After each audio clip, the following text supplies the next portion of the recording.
자, 창세기 12장 1절부터 한번 보겠습니다. 여호와께서 아브라함에게 이르시되 너는 너의 본토 친척 아비집을 떠나 내가 네게 지시할 땅으로 가라. 내가 너로 큰 민족을 이루고 네게 복을 주어 내 이름을 창대케 하리니 너는 복의 근원이 될지라. 너를 축복하는 자에게는 내가 복을 내리고 너를 저주하는 자에게는 내가 저주하리니 땅의 모든 족속이 너를 인하여 복을 얻을 것이니라 하신지라. 자, 여기 너를에다가 주 안에 있는 자기 이름을 넣으시고 한번 읽어보겠습니다. 자, 다 같이 읽겠습니다. 주 안에 있는 미경이를 축복하는 자에게는 내가 복을 내리고 주 안에 있는 미경이를 저주하는 자에게는 내가 저주하리니 땅의 모든 족속이 주 안에 있는 미경이를 인하여 복을 얻을 것이니라 하신지라. 여호와 하나님께서 아브라함을 불러내시고 이제 주신 말씀입니다. 그래서 자, 이 복이 갈라디아서 3장에 보시면은 그리스도 예수 안에 있는 자들에게 성취되게 하셨다라고 말씀하고 계시죠. 그런데 참 하나님께서는 이제 구약 창세기를 통해서 보면은 이 축복하다라고 하는 단어를 쓰실 때 이제 그 히브리어의 동사가 가지고 있는 독특한 방법을 통해서 이야기를 해주고 계세요. 자, 한번 이 12장 3절을 한번 히브리어로 보겠습니다. 예, 한글로 볼 때는 그냥 너를 축복하는 자에게는 나 여호와 내가 복을 내리겠다라고 말씀을 하시는데, 여기 보시면 여기 동피 이렇게 돼 있습니다. 이게 문법 분해예요. 그래서 히브리어는 이 동사에 요걸 보지 않으면 이 뜻을 알 수가 없어요. 그냥 내가 너를 축복하는 자에게는 복을 내릴 것이다 라고 이해를 하고 있는데, 히브리어에 이 피라고 써 있는 동사 피엘이라고 하는 것은 히브리어만 가지고 있는 동사예요.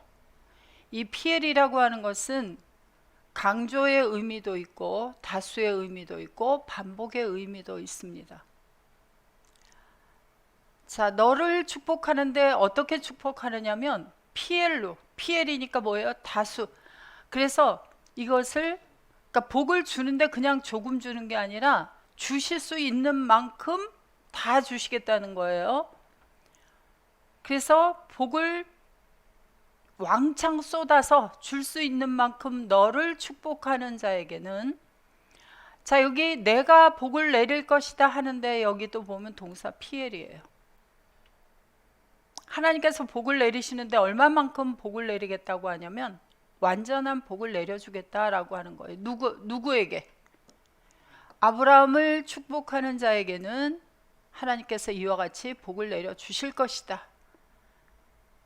그리고 너를 저주하는 자에게는 내가 저주할 것이다 라고 하는데 보면 저주도 여기 피해를 썼어요. 그런데 하나님은 여기 칼동사를 쓰셨죠. 왜 그럴까요? 혹시 그 속에 하나님의 아들들이 들어있을 수도 있겠죠. 그래서 자, 창세기에 이 축복하다라고 하는 바라크라고 하는 단어를 보면 이 피엘 동사를 쓴 것을 전부 찾아보면은 축복하다라고 하는 단어에 이 피엘 동사를 거의 쓰고 있습니다. 자, 그래서 아브라함이 하나님의 여호와의 말씀을 쫓아가고, 자, 한글로 돌아가 보세요. 아브라함이 이렇게 여호와 하나님께서 약속을 하시자 쫓아갔어요. 그런데 아브라함이 이 말씀이 온전히 실감이 났을까요? 안 났을까요? 실감이 안 났죠. 그래서 여호와 하나님께서 이제 아브라함에게 이제 이 말씀을 실습하도록 허락하십니다. 어떻게 허락하셨을까요? 기근이 오게 해서, 그 땅에 기근이 오게 해서 아브라함이 점점 애굽으로 내려가게 만들었습니다. 자, 애굽이라고 하는 것은 아브라함을 축복하는 자들이 있을까요? 아브라함을 알아보지 못하고 아브라함이 여호와의 말씀을 쫓아가는 것을 알아보지 못하는 사람들이 가득했을까요? 그러한 사람이 가득히 있었습니다. 그래서 아브라함이 애굽으로 내려갔을 때 아브라함은 무엇을 걱정하냐면 사라가 너무 예쁘기 때문에 사라를 빼앗아가기 위해서 자기를 죽일까 염려하였고, 아브라함은 이제 그래서 사라에게 나를 오빠라고 해라, 그렇게 해서 애굽의 왕 바로가 이제 사라를 취하게 되었습니다. 그래서 여호와 하나님께서는 이 약속하신 대로 아브라함을 저주하는 자는 내가 저주할 것이다 하신 말씀대로 이제 애굽 땅에 어떻게 해버리셨어요? 쭉 올라가 보세요. 한번 어떤 일을 허락하셨는지. 더 올라가세요. 더. 예. 자, 그가 11절 그가 애굽에 가까이 이를 때에 그 아내 사례대로 말하되 나 알기에 그대는 아리따운 여인이라. 애굽 사람이 그대를 볼 때에 이르기를 이는 그의 아내라 하고 나는 죽이고 그대는 살리리니 원컨대 그대는 나의 누이라 하라. 그리하면 내가 그대로 인하여 안전하고 내 목숨이 그대로 인하여 보존하겠노라 하니라. 아브라함이 애굽에 이르렀을 때에 애굽 사람들이 그 여인의 심히 아리따움을 보았고 바로의 대신들도 그를 보고 바로 앞에 칭찬함으로 그 여인을 바로 궁으로 취하여 드린지라. 이에 바로가 그를 인하여 아브라함을 후대함으로 아브라함이 양과 소와 노비와 암수 나귀와 약대를 얻었더라. 여호와께서 아브라함의 아내 사라의 연고로 바로와 그 집에 큰 재앙을 내리신지라.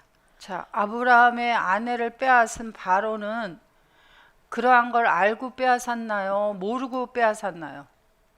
아브라함의 아내라는 것을 모르고 취했습니다. 그러함에도 불구하고 여호와 하나님께서는 바로와 그 집에 무엇을 내리셨어요? 재앙을 내리셨어요. 그래서 바로가 아브라함을 불러서 네가 어찌해서 나를 이렇게 대접했느냐? 왜 아내라고 하지 않았느냐? 왜 누이라고 해서 나로 하여금 그 여자를 취하도록 만들었느냐 했으나 그 사례를 이제 손도 대지 아니하고 다시 누구에게 돌려보내게 만들었어요? 아브라함에게 돌려보내도록 만들었습니다.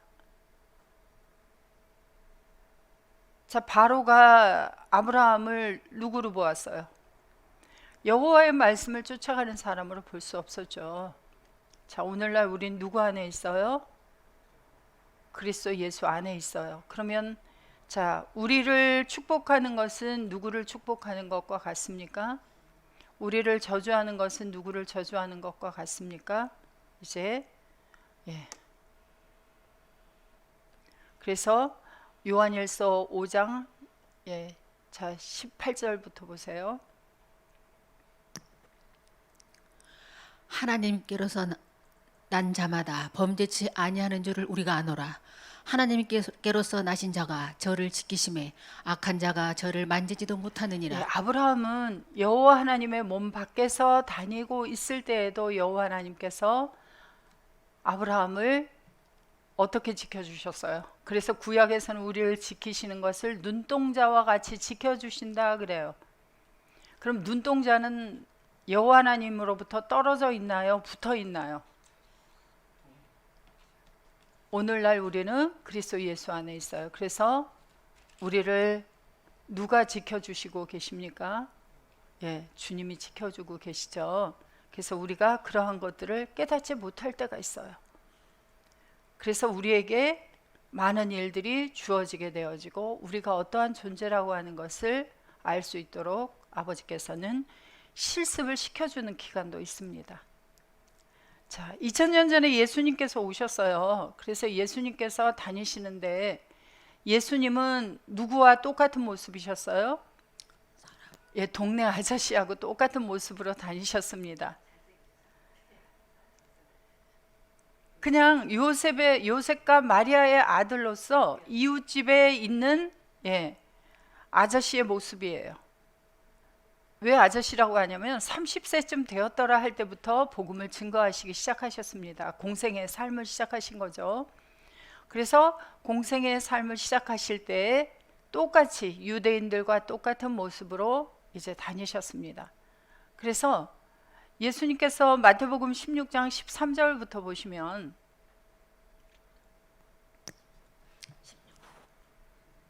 16장 13절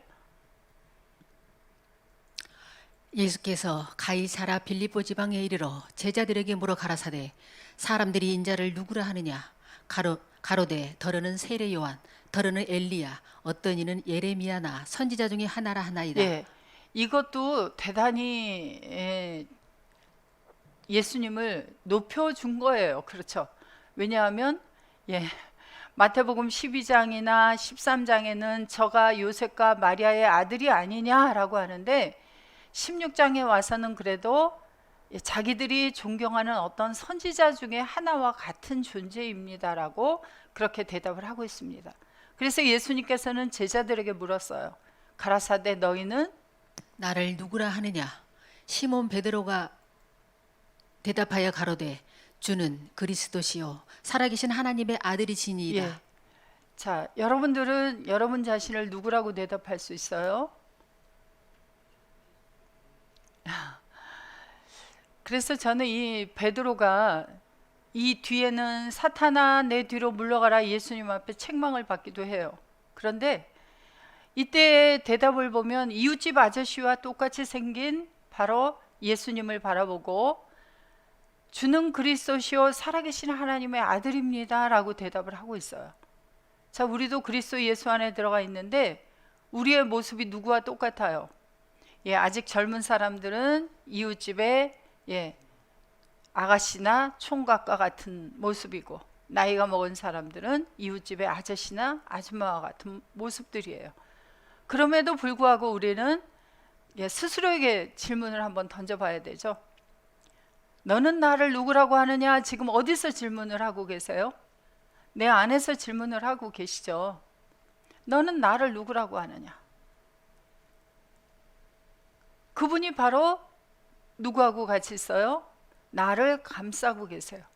그분의 모습은 자, 마태복음 16장에서 이렇게 대답을 했는데 17장 1절에 한번 1절부터 봐보세요. 어떤 모습의 예수님이신가? 17장 1절부터 보시면은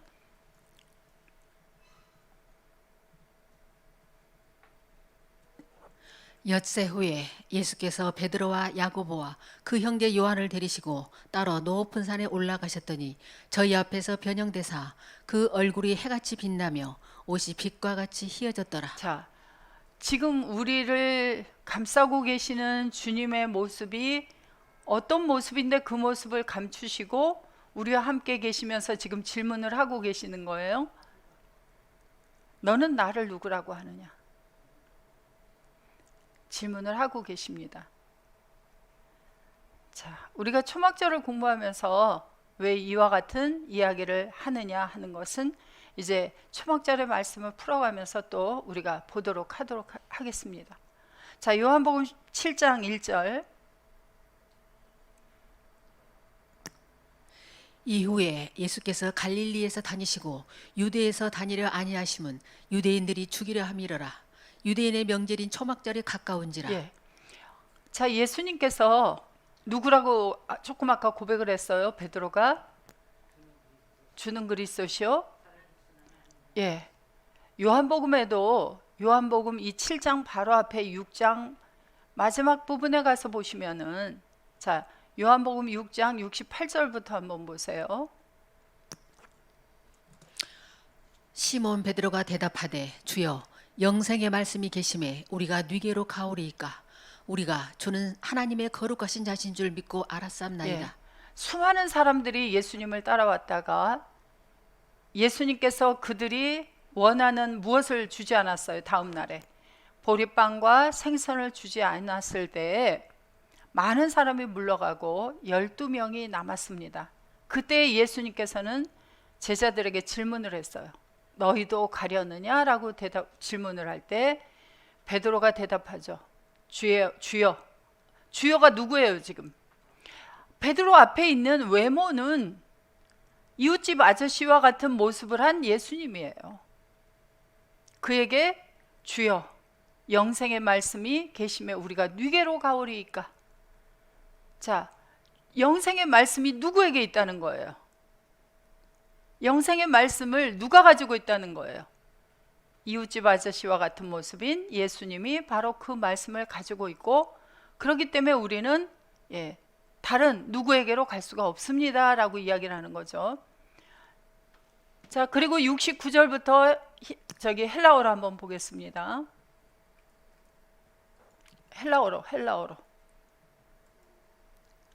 자, 카이 헤메이스 페피스 튜카멘, 카이, 에그노카멘, 에그노카멘, 호티, 수에이, 호, 크리스토스, 호, 히오스, 투테우, 투, 존토스. 여기 보시면 헤메이스, 우리들이 페피스 튜카멘 완료예요.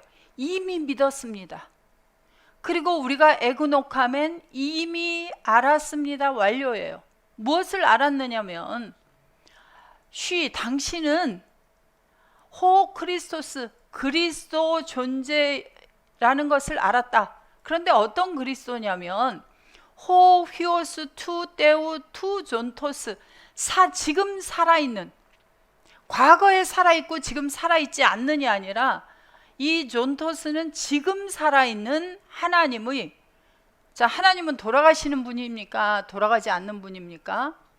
하나님은 영생하시는 존재시죠. 그래서 지금 살아계신 하나님의 아들인 그리스도 존재라는 것을 우리들이 이미 믿었고 알았습니다.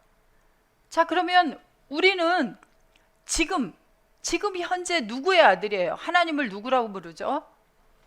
왜 하나님을 아버지라고 불러요? 하나님은 돌아가셨습니까? 살아계십니까? 지금도 살아계시는 하나님의 아들들이기 때문에 우리가 그리스도 예수 안에서 하나님을 아버지라고 부르죠.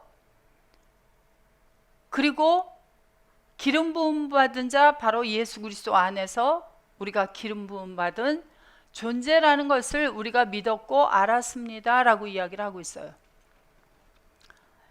그것을 제자들이 알게 되었을 때 예수님에게는 또 어떤 사람들이 몰려왔느냐 하면, 자, 요한복음 7장 바로 뒤에 7장 1절부터 보시면 이후에 예수께서 갈릴리에서 다니시고 유대에서 다니려 아니하심은 유대인들이 죽이려 함이라라. 자, 그러면 이 죽이려고 하는 유대인들은 예수님을 지금 살아계신 하나님의 아들 그리스도 존재라는 것을 믿고 아는 자들이에요. 그것을 믿지 아니하고 지금 뭐라고 하는 자들이에요? 마리아와 요셉의 아들이고, 그리고 자기들의 율법을 어기는 자들이다라고 이야기를 하고 있죠. 그래서 예수님을 죽이려고 했습니다. 그러나 예수님의 때가 되지 않으면 예수님께서는 십자가로 가지 아니할 것을 알기 때문에 예수님은 또 말씀을 증거하고 계십니다. 그때가 언제냐면 유대인의 명절인 초막절이 가까웠다 그래요. 그래서 초막절이 가깝다라고 하는 것은 지금 몇 월 달이 되었다는 거예요. 초막절은 7월 15일부터 22일인데 7월 1일은 나팔절, 7월 10일은 속죄일, 초막절은 15일부터 22일. 그러니까 7월 1일 바로 나팔절부터 예루살렘에 올라가서 이제 초막절까지 지내야 하는 거죠. 그래서 요한복음 6장 이후에 지금 바로 이 초막절이 가깝기 때문에 모두 다 어디에 올라가야 하냐면 예루살렘으로 올라가야 되는 때예요. 그래서 초막절이라고 하는 단어는 우리가 지난번에도 보았지만 헬라어로는 뭐였어요?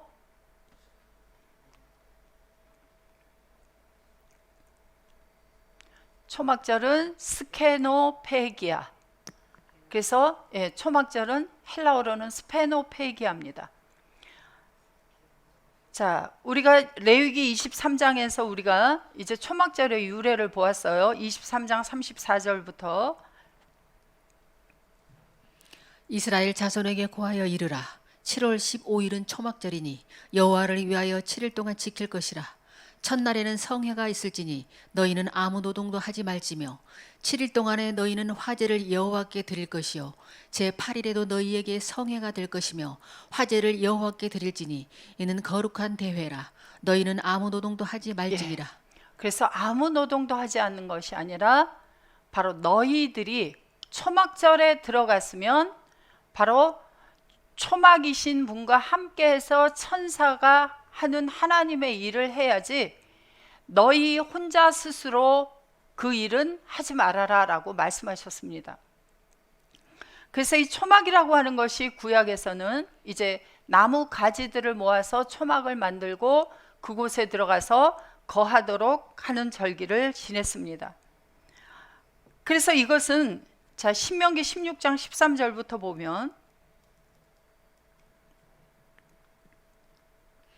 너희 타작마당과 포도주 틀의 소출을 수장한 후에 7일 동안 초막절을 지킬 것이요. 타작 마당에서 타작을 한 후에 소출을 수장한 후에 7일 동안 초막절을 지켜라 라고 하면 광야에서 이 절기를 지킬 수 있었을까요? 없었을까요?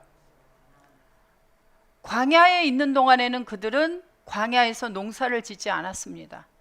그들이 가나안에 들어간 후에 농사를 짓기 시작했어요.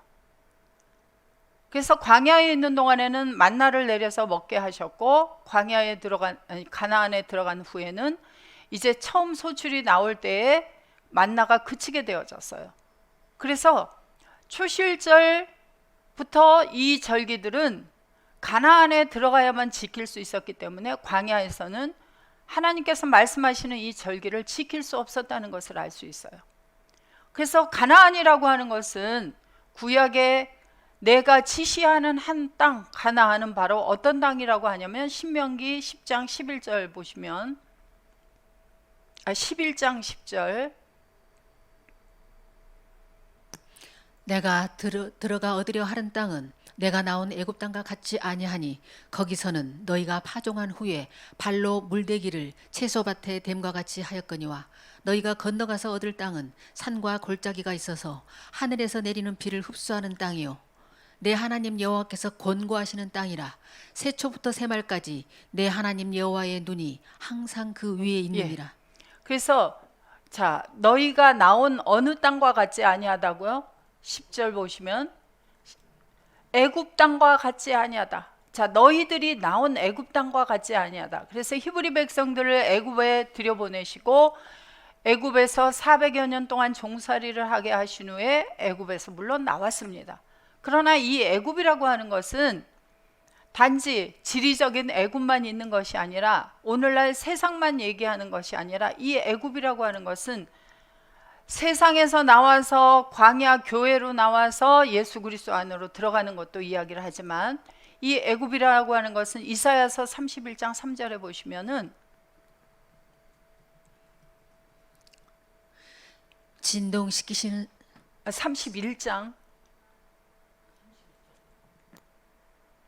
1장 3절 애굽은 사람이요 신이 아니며 그 말들은 육체요 영이 아니라 여호와께서 그 손을 드시면 돕는 자도 넘어지며 도움을 받는 자도 엎드러져서 다 함께 멸망하리라. 자, 애굽은 뭐라고 말하고 있어요? 애굽은 저 세상도 되겠지만은 애굽은 뭘 가리켜서 애굽이다 그래요? 애굽은 사람이다 그래요. 사람. 자, 사람인데 어떤 사람이에요? 그래서 세상에는 두 종류의 사람으로 나눠볼 수 있습니다. 사람의 외모를 보면 색깔이 여러 가지가 있죠. 예, 흑인종도 있고 황인종도 있고 백인종도 있어요. 그래서 이제 우리가 예수를 믿기 전에 세상에서 하는 말들을 우스운 소리로 하나님께서 창조주께서 사람을 굽다가 흙으로 굽다가 좀 덜 구우니까 하얘서 백인종이 나왔고 또 잘못해서 너무 구워서 까맣게 흑인종이 나왔고 적당하게 구워진 황인종이 나왔다 이렇게 얘기를 하고 웃었어요. 그런데 성경을 보면 사람은 두 종류로 나눠볼 수 있는데 육체를 가지고 사는 사람과 육체를 가지고 있는 것처럼 보이나 그리스도 예수 안에 연합된 하나님의 아들들인 영의 사람으로 나눠볼 수가 있습니다. 자, 애굽이라고 하는 것은 어떤 사람을 이야기를 해요?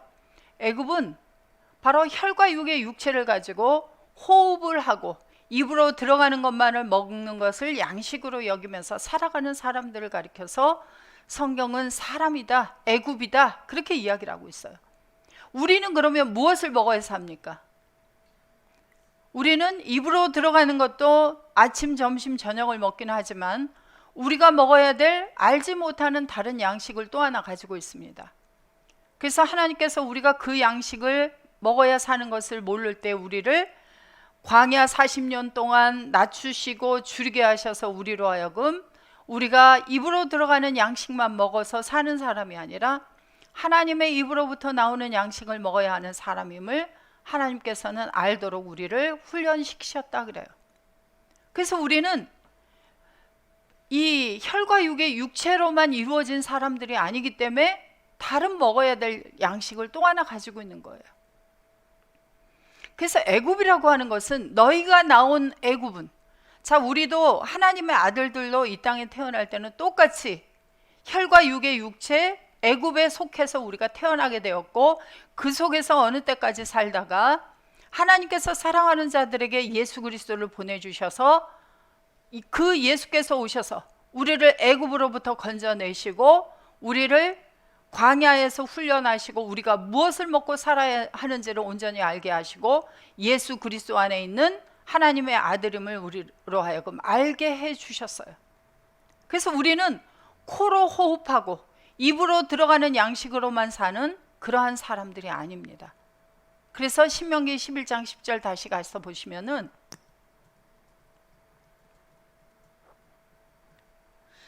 내가 들어가 얻으려 하는 땅은 내가 나온 애굽 땅과 같지 아니하니. 예, 우리가 나온 애굽 땅과 같지 아니하다. 우리가 어디로부터 나왔어요? 혈과 육의 사람으로부터 우리가 나왔어요. 어떻게 나왔어요? 내 힘으로 나올 수 있었나요? 자, 출애굽하는 이스라엘 백성들이 애굽에서 나올 때에 그들의 힘으로 나오지 않았습니다. 모세가 가서 바로에게 이야기했어요. 내 백성을 이끌고 가서 광야로 나가서 제사를 드려야 한다. 그럴 때 내보내지 않았습니다.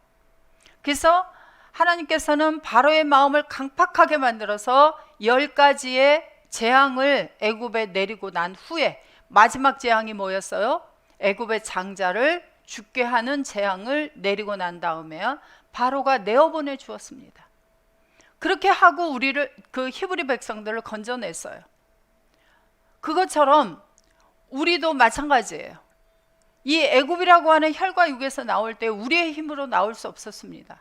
누가 오셔야만 했어요? 바로 예수 그리스도 그분께서 우리에게 오셔서 이 혈과 육의 몸, 애굽 땅 속에 살고 있는 이 몸에 오셔서 그 애굽 땅을 완전히 없애주셨어요. 그래서 함께 죽어졌다 그래요. 함께 죽어졌다. 그것이 바로 뭘 없애주신 거예요?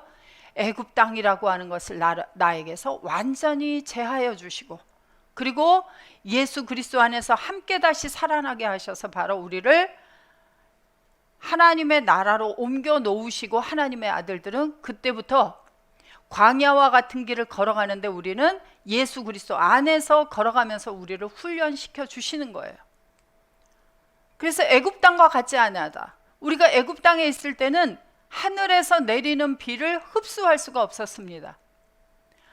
우리가 건너가서 얻을 땅 가나안 땅은 산과 골짜기가 있어서 하늘에서 내리는 비를 흡수하는 땅이다 그래요. 세상의 애굽에도요 비가 그리 흔하지는 않지만 애굽에 내리는 비는 다 흡수할 수 있어요. 하늘에서 내리는 비를. 어떤 비? 조금 있으면 한국에도 장마가 올지 모르겠어요. 올해는 비가 많이 내렸죠. 그래서 농작물들이 아주 잘 자라고 있습니다. 그러한 비는 세상의 모래 땅도 진흙 땅도 어떤 땅이든 간에 그 비는 내려와요. 그걸 이야기하는 것이 아니라 자 신명기 32장 2절에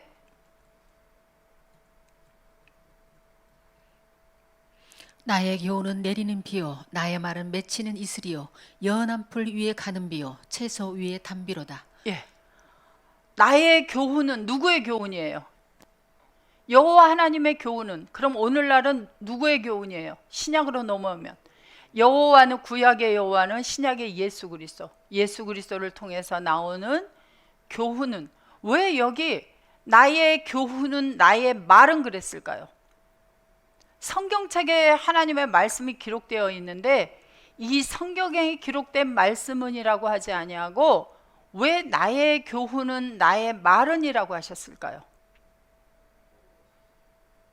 자, 2000년 전에도 예수님이 오시기 전에 말라기 이후에도 그때 무슨 성경이 있었을까요? 그 당시에는 성경이 완성되지는 않았죠. 그래서 모세를 통해서 주신 모세 오경이 있었어요. 그죠? 그래서 율법이, 모세의 율법이 있었습니다. 그래서 그 율법을 지키고 살던 때였어요. 그래서 히브리 백성들이 열심히 율법을 지키고 살고 있었습니다. 기록된 율법을. 그런데 하나님께서 너희들이 내 말을 잘 들었다라고 하셨나요? 광야에 나온 히브리 백성들은 무엇을 듣는 것이 나의 교훈, 나의 말 듣는 것이었을까요? 모세를 통하여서 주시는 교훈, 모세를 통하여 주시는 말씀. 왜? 출애굽기 4장 12절에 보시면, 출애굽기 4장 12절, 이제 가라 내가 내 입과 함께 있어서 할 말을 가르치리라. 뭐라고요? 무엇이 함께 있어서? 누가? 여호와가 모세의 입에 함께 계셔서 모세가 입을 열어 말을 하면 그 말씀은 바로 누구의 말씀이 나오도록 만들어 주셨어요? 여호와 하나님의 말씀이 나오도록 만들어 주셨습니다. 그래서 여호와 하나님의 말씀이 모세를 통하여서 나올 때 그것이 바로 뭐였어요? 여호와 하나님의 교훈, 여호와 하나님의 말씀이 나오도록 만들었습니다. 그래서 모세가 아론에게 말씀을 전해주면 아론은 모세를 누구처럼 여겼다? 하나님처럼 여겼다 그래요. 그런데 아론이 모세를 하나님처럼 여기지 않을 때가 있었어요. 언제 그랬어요? 미리암과 아론이 모세가 구스 여인을 취했을 때 모세를 누구로 보았어요? 자기 동생으로 보았어요. 그래서 모세를 책망했습니다. 그때 누가 문둥병에 걸렸죠? 모세가 걸렸어요? 미리암이 걸렸어요?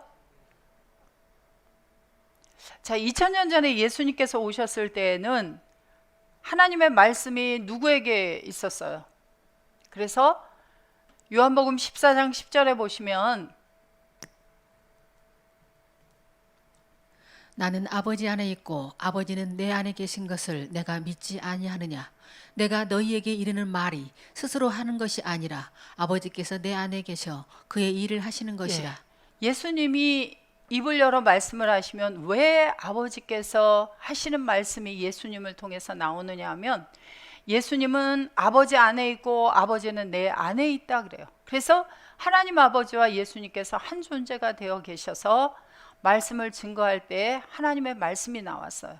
그래서 예수님을 통해서 나오는 그 말씀을 듣지 아니하면 바로 하나님의 말씀을 듣지 않는 거죠. 그래서 기록된 말씀이라고 하지 아니하고 나의 말, 나의 교훈이라고 말씀하고 계십니다. 자, 그 다음에 로마서 이후에 가면은 하나님의 말씀이 어디로 갔을까요?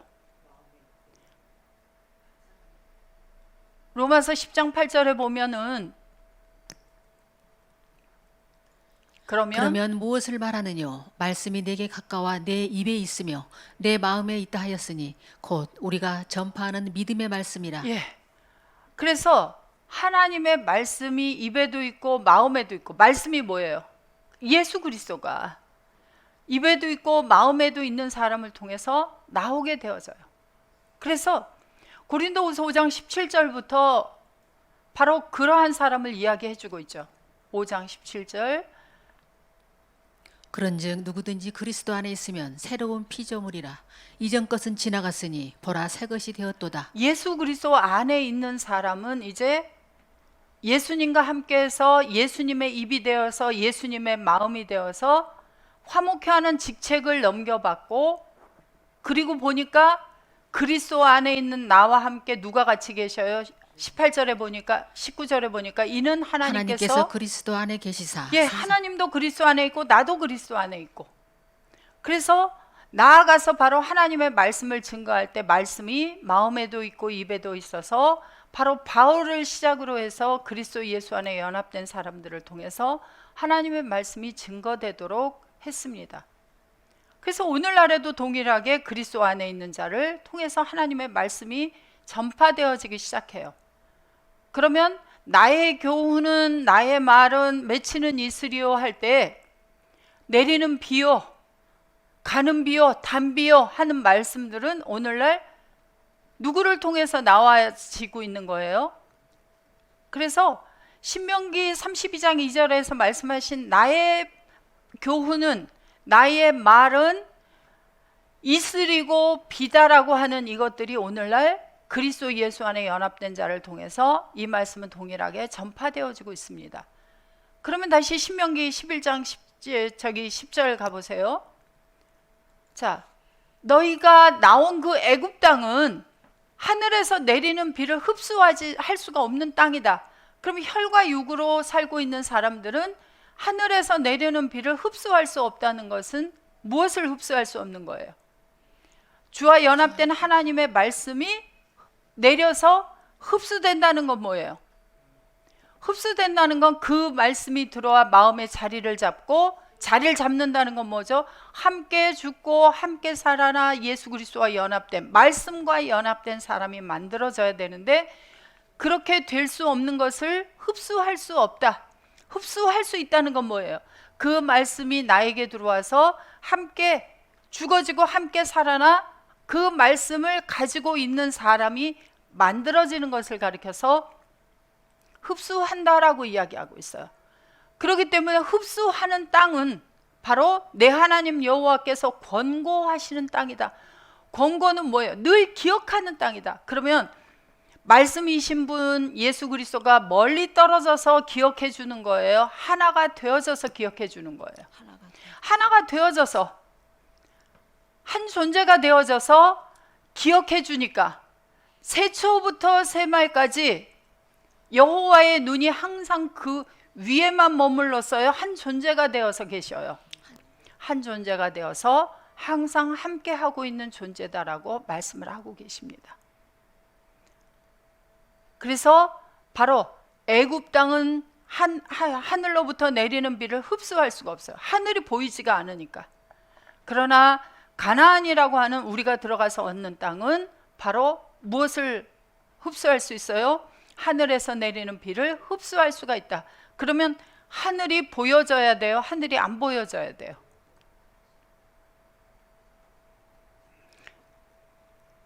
그래서 가나안에 들어간 후에 바로 하늘에서 내리는 비를 흡수하게 되어지고 농사를 짓게 되어지고 추수를 하게 되어졌을 때에야 지킬 수 있는 절기가 바로 초막절이라고 하는 절기였습니다. 자, 그래서 시편 91편 4절을 한번 보겠습니다.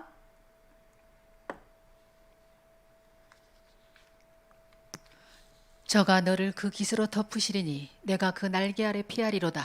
그의 진실함은 방패와 손 방패되나니. 예, 그래서 초막이라고 하는 것은 초막, 장막 이렇게 번역이 되는 단어인데요. 자, 세상의 집도 오늘날은 건축 기술이 발달이 되어서 콘크리트로 짓기도 하고 철근으로 짓기도 하죠. 그런데 아주 원시 시대에는 그러한 것들이 없던 시대에는 나뭇가지로 얼기설기 무엇을 막았을까요? 뜨거운 햇빛을 가리고 그리고 비를 막도록 덮었어요. 그것이 바로 집의 시작입니다. 장막의 시작이에요. 그래서 이 초막이라고 하는 단어는 덮다라는 단어에서 유래가 되어 있습니다. 그래서 자, 그 깃으로 덮으시리니, 그럼 무엇이 초막이 되어지는 거예요? 그 깃, 바로 여호와 하나님의 깃, 여호와 하나님의 날개가 바로 장막이 되어주겠다 하는 거죠. 자, 그 다음에 시편 31편 20절. 주께서 저희를 주의 은밀한 곳에 숨기사 사람의 꾀에서 벗어나게 하시고 비밀이 장막에 감추사 구설의 다툼에서 면하게 하시리이다. 예, 그래서 은밀한 곳을 바로 장막으로 말씀을 해주고 있는 것을 알 수 있습니다. 예, 쉬었다가 이어서 보도록 하겠습니다.